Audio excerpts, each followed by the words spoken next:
السلام علیکم۔ ہم اس ویڈیو میں جماعت اول مضمون اردو سبق کپٹی میاؤں عنوان نون غنہ کا تعارف کے تحت سبق پڑھ کر نون غنہ کی شناخت کرنے اور پڑھنے کے قابل ہوں گے۔ اس ویڈیو کے اختتام پر طلبہ یہ سیکھیں گے: طلبہ نظم کو ترنم و لحن سے پڑھنے کے قابل ہوں گے۔ طلبہ نظم میں نون غنہ والے الفاظ کی شناخت کرنے کے قابل ہوں گے۔ طلبہ نون اور نون غنہ کی آوازوں سے واقف ہوں گے۔ طلبہ نون اور نون غنہ میں فرق کو جانیں گے۔ بچوں، سبق کی ابتدا سے قبل میں آپ سے چند سوال کروں گی، آپ ان کے جواب دیجیے۔ یہ کس کی تصویر ہے؟ لومڑی کی، بالکل صحیح۔ لومڑی فطرتاً کیسی ہوتی ہے؟ چالاک ہوتی ہے، بہت خوب، لومڑی فطرتاً چالاک ہوتی ہے۔ بلی فطرتاً کیسی ہوتی ہے؟ دھوکے باز اور کپٹی، جی ہاں، بالکل صحیح، بلی دھوکے باز اور کپٹی ہوتی ہے۔ آئیے بچوں، اب ہم نظم کپٹی میاؤں کو ترنم اور لحن سے پڑھیں گے اور نون غنہ کی شناخت کریں گے۔ بلی خالہ گئی وہاں، بلی خالہ گئی وہاں، چوہے ماموں چھپے جہاں، چوہے ماموں چھپے جہاں، بلی خالہ گئی وہاں، چوہے ماموں چھپے جہاں، دیکھ کے چوہا بولا یوں، دیکھ کے چوہا بولا یوں، جب تو جائے میں آؤں، جب تو جائے میں آؤں، ناچو کودو دھوم مچاؤ، کھیل تماشے میں دکھلاؤں، ناچو کودو دھوم مچاؤ، کھیل تماشے میں دکھلاؤں، کھیل تماشے میں دکھلاؤں، مجھ سے پردہ کرتے کیوں، اتنا مجھ سے ڈرتے کیوں، مجھ سے پردہ کرتے کیوں، اتنا مجھ سے ڈرتے کیوں، چوہا بولا، چوہا بولا، میں مر جاؤں، چوہا بولا میں مر جاؤں، تو ہے بلی کپٹی میاؤں، تو ہے بلی کپٹی میاؤں، بلی خالہ گئی وہاں، بلی خالہ گئی وہاں، چوہے ماموں چھپے جہاں، چوہے ماموں چھپے جہاں۔ تو بچوں، ابھی آپ نے نظم کپٹی میاؤں ترنم و لحن سے سنا۔ اب میں دوبارہ نظم پڑھ رہی ہوں، آپ غور سے سنیے اور نظم میں ان الفاظ پر دائرہ بنائیے جن میں نون غنہ کا استعمال ہوا ہے۔ بچوں، نظم کے پہلے شعر میں ناک سے گنگنی سی آواز نکالنے والے حروف کون سے الفاظ میں آئے ہیں؟ ان الفاظ کی نشاندہی کریے۔ بلی خالہ گئی وہاں، چوہے ماموں چھپے جہاں، بہت خوب، وہاں، ماموں اور جہاں، جی ہاں بچوں، نظم کے پہلے شعر میں لفظ وہاں، ماموں اور جہاں میں نون غنہ کا استعمال ہوا ہے، ان پر میں دائرہ بنا رہی ہوں، آپ بھی بنائیے۔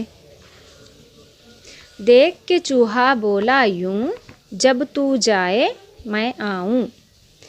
اسی طرح نظم کے دوسرے شعر میں لفظ یوں، میں اور آؤں کو دائرہ بناتے ہیں جس میں نون غنہ کا استعمال ہوا ہے۔ ناچوں کودوں دھوم مچاؤں، کھیل تماشے میں دکھلاؤں۔ عزیز بچوں، تیسرے شعر میں الفاظ ناچوں، کودوں، مچاؤں اور دکھلاؤں پر دائرہ بناتے ہیں جن میں نون غنہ کا استعمال ہوا ہے۔ مجھ سے پردہ کرتے کیوں، اتنا مجھ سے ڈرتے کیوں۔ پیارے بچوں، اس شعر میں صرف ایک ہی لفظ کیوں میں نون غنہ کا استعمال کیا گیا ہے، ہم اس پر دائرہ بناتے ہیں۔ چوہا بولا میں مر جاؤں، تو ہے بلی کپٹی میاؤں۔ بچوں، اب ہم نظم کے آخری شعر میں لفظ مر جاؤں اور میاؤں پر دائرہ بناتے ہیں۔ پیارے بچوں، نظم میں استعمال کیے گئے نون غنہ والے الفاظ سے آپ بہتر طور پر واقف ہو چکے ہیں۔ اب ان کو بہتر اور واضح طور پر سمجھنے کے لیے اس کی شکل کو دیکھیے۔ یہ نون غنہ کی شکل ہے، یہ نون کی طرح ہوتی ہے۔ اگر اس میں نقطہ ہے تو یہ نون ہے، اگر نقطہ نہ ہو تو نون غنہ ہے۔ ایسا نون جس کی آواز پوری نہیں نکلتی، ناک سے گنگنی سی نکلتی ہے، نون غنہ کہلاتی ہے۔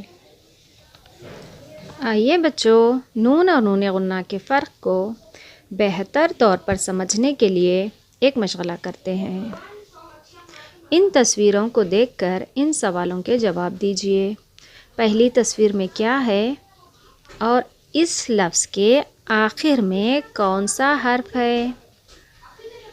بہت خوب، آسمان اور حرف نون۔ عزیز بچوں، یہ آسمان کی تصویر ہے۔ لفظ آسمان میں آخر میں استعمال ہونے والا حرف نون ہے۔ لفظ آسمان میں نون کی آواز مکمل طور پر ادا کی جاتی ہے، جیسے الفاظ چمن، مان، ناک وغیرہ۔ اس تصویر میں کون سا زہریلا جانور ہے؟ جی ہاں، سانپ۔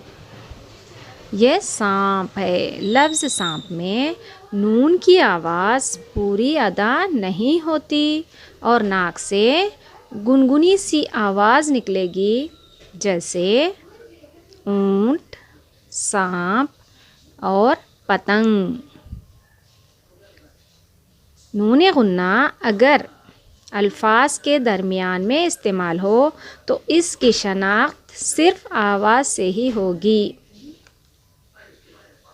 تیسری اور چوتھی تصویر کے نام بتائیے۔ بالکل صحیح، کنواں اور میاؤں۔ اگر نون غنہ لفظ کے آخر میں استعمال ہو تو اس میں نقطہ نہیں ہوگا، جیسے کنواں اور لفظ میاؤں میں آخر میں استعمال کیا گیا حرف نون غنہ ہے، جس کی آواز ناک سے گنگنی نکلتی ہے، جیسے میاؤں، ماموں، آ جاؤں، دکھلاؤں وغیرہ۔ اور اس کی شناخت اس کی آواز اور بغیر نقطے والے نون سے کی جاتی ہے۔ پیارے بچوں، اس مشغلے کی مدد سے آپ لوگ حرف نون اور نون غنہ کی شناخت کر چکے ہیں۔ آئیے بچوں، ان الفاظ کو پڑھ کر ان میں نون غنہ کی شناخت کرتے ہیں۔ یہ الفاظ کیا ہیں اور ان میں نون غنہ کا استعمال کہاں پر کیا گیا ہے، نشاندہی کریے۔ جی بہتر، یہاں، کہاں، جواں، کلیاں اور کھیلیں، آخر میں نون غنہ ہے۔ ہاں بچوں، یہ الفاظ یہاں، کہاں، جواں، کلیاں اور کھیلیں ہیں، جس میں نون غنہ آخر میں آیا ہے، جس کی شناخت ہم گنگنی سی آواز اور بنا نقطے والے نون سے بھی کر سکتے ہیں۔ یہ الفاظ کیا ہیں اور ان میں حرف نون غنہ کہاں پر ہے؟ اونٹ، دانت، ہونٹ، آنکھ اور جانچ۔ اور ان الفاظ میں نون غنہ درمیان میں آیا ہے۔ بالکل صحیح، اونٹ، دانت، ہونٹ، آنکھ اور جانچ۔ ان الفاظ میں نون غنہ درمیان میں آیا ہے۔ اگر نون غنہ درمیان میں استعمال ہو تو اس کی شناخت صرف گنگنی سی آواز سے ہی ہوگی۔ نون غنہ والے الفاظ کے جملے پڑھتے ہیں۔ دیکھیے مثال، طوطا ٹیں ٹیں کرتا ہے۔ اس طرح تصویر دیکھیے، جملے پڑھیے۔ بہت خوب، بلی میاؤں میاؤں کرتی ہے، چڑیا چوں چوں کرتی ہے، کوا کائیں کائیں کرتا ہے اور بکری میں میں کرتی ہے۔ عزیز بچوں، آپ لوگ نون غنہ کی شناخت بہتر طور پر کر چکے ہیں۔ اب میں آپ سے چند سوال کروں گی، آپ ان کے جواب دیجیے۔ نظم کپٹی میاؤں کو ترنم اور لحن سے پڑھیے۔ نظم کپٹی میاؤں میں نون غنہ پر دائرہ بنے ہوئے الفاظ کو پڑھ کر اپنے معلم کو سنائیں۔ دی گئی تصویر کے نام پڑھیے۔ دیے گئے الفاظ میں نون اور نون غنہ والے الفاظ الگ الگ کر کے لکھیے اور پڑھیے۔ بچوں، اس سبق کے پہلے حصے کا اختتام ہوتا ہے۔ اگلے ویڈیو میں سبق کے دوسرے حصے اور دلچسپ مشغلوں کے ساتھ ہم دوبارہ حاضر ہوں گے۔ تب تک کے لیے اللہ حافظ۔